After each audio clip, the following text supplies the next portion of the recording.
Browns legend says QB Shedeur Sanders needs developed. Browns rookie QB Shedeur Sanders will start third on the depth chart, but Browns legend Joe Thomas sees the talent. Some college football players enter the NFL with a large fan base. Peyton Manning was one of these. If you ask Tennessee football fans who their favorite NFL team is, their answer would be the Indianapolis Colts, and then later the Denver Broncos. They followed their favorite son. But his brother Eli did not garner this same attention from Ole Miss fans. Virginia Tech fans were Atlanta Falcons enthusiasts because of Michael Vick. Every Florida fan became obsessed with the Broncos when Tim Tebow was drafted in the first round. That became their NFL team. That doesn't always happen. Cam Newton won the Heisman Trophy and just about every other offensive award, plus captured a national championship for Auburn, yet outside of the city limits, few Auburn alums wore Carolina Panthers gear, nor followed him to the New England Patriots. Anything Cam-related in Auburn, sure. Outside of that, the interest waned. Cleveland Browns QB Shedeur Sanders has that excited fan appeal and following. And it isn't just from Colorado alumni. It is from just fans of him, and perhaps his father. Whatever the source, they love Shedeur and are following his every move with Cleveland. Deion Sanders was an incredible cornerback. He baited a ton of quarterbacks by playing off receivers that made them appear open. As soon as the ball was released on the throw, Deion's closing speed kicked into another gear, and instead of the play being a huge gain, it was an interception for the opponent. Deion was a first-ballot Hall of Fame candidate. He became a cultural icon in that he trash-talked and completely backed it up. Now, being a D1 head coach, people want to watch his team. That is why Colorado will have an afternoon primetime game on Fox against Delaware despite neither team being ranked. Now comes one of his sons, who plays quarterback, the most important position on the football field. Fans from the University of Colorado love him because he arrived from Jackson State to play for them. But that is a natural occurrence. Of course, they love him and wish him well at the next level. This year, you will see Browns number 12 jerseys in the stands at Colorado games. Are his followers a bit unhealthy? Fan is short for fanatic?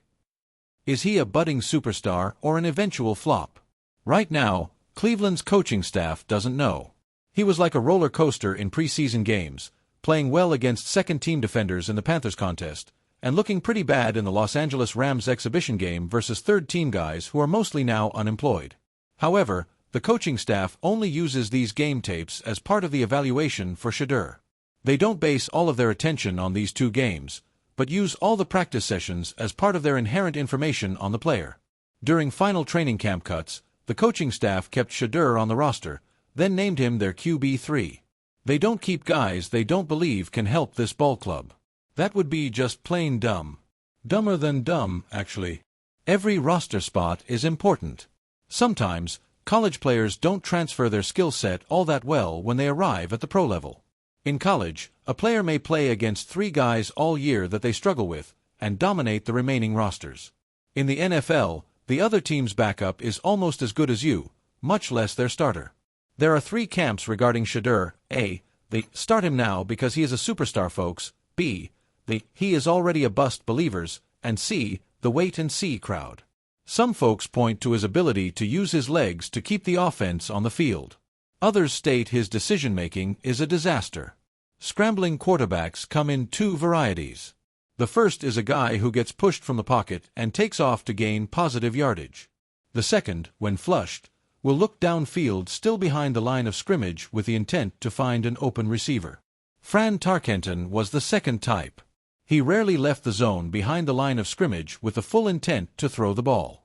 When he retired, he was the NFL's passing yards leader. But he was just 6 feet -0 inches tall and weighed 190 pounds. He couldn't take the rigors of getting hit each game. That is why you see Russell Wilson dart out of bounds being 5 feet -11 inches and 206 pounds. That type of frame isn't going to last in repeated collisions. But the guys who take off and gain yardage are not only larger players, but they also like to run. Guys like John Elway, Randall Cunningham, Jaden Daniels, Steve Young, Tobin Rote, Michael Vick, Lamar Jackson, Jackie Parker, Steve McNair, and Josh Allen are an integral part of the offense by running for yardage. In 1972, Chicago Bears QB Bobby Douglas rushed for 968 yards in a single season, in a 14-game season, and gained a 6.5 yards per rushing attempt average in his career.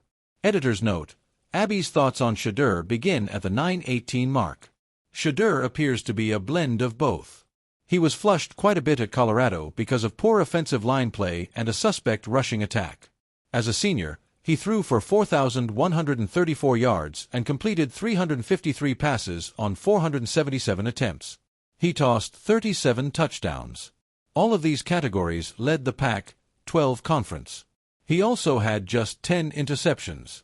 Oh, and his completion percentage was 74%. This led the nation. Anytime a quarterback has 60% or more completion percentage, it is considered to be successful. But into the 70s. Really? His college numbers scream superstar at the next level. How many QB3s have a pro jersey available for sale, much less are sold in record numbers? Related, top 10 rookie jersey sales after the draft. So far with the Browns, nobody can figure out what exactly Shedeur's talent level actually is. Here is a player who was originally ranked in the top 5 of the draft, who then ended up in round 2, and when every team that needed a backup QB passed on him in the second round, he plummeted all the way into round 5 before Cleveland traded up to grab him. This then begs the question: is Shedeur a first-round talent, or did the draft accurately reveal his standing when he fell into the 5th round? Joe Thomas discusses Shedeur. Recently, Browns Hall of Fame inductee Joe Thomas was a guest on the Outkick.com podcast. Host Dan Dakich and Thomas discussed Shedeur's talent and attempted to evaluate where he stands on Cleveland's roster. Thomas stated, "There are a lot of nuances that the Shedeur Sanders cult doesn't have. They believe we're morons for not being able to see that this guy is the greatest quarterback since Tom Brady. And he's ready right now to be able to elevate the franchise to their first Super Bowl of all time." Shedeur already has a lot of NFL fans. There are tons of Facebook fan pages dedicated to his next-level success and journey, including Shedeur Sanders Fans Community fan page among others. These fans have gravitated towards his playing style and are enamored with his famous dad. They aren't necessarily Browns fans, but they now watch Cleveland games in an effort to see if their favorite player might hit the field while wearing his number 12 Browns jersey. Thomas then noted, "He has a higher ceiling. He's a great playmaker, and he has tremendous accuracy. He has that feel when he's in the game of how to make those big plays. But just because you have that ceiling that's really high and that potential to be able to do that doesn't mean you can do it right now.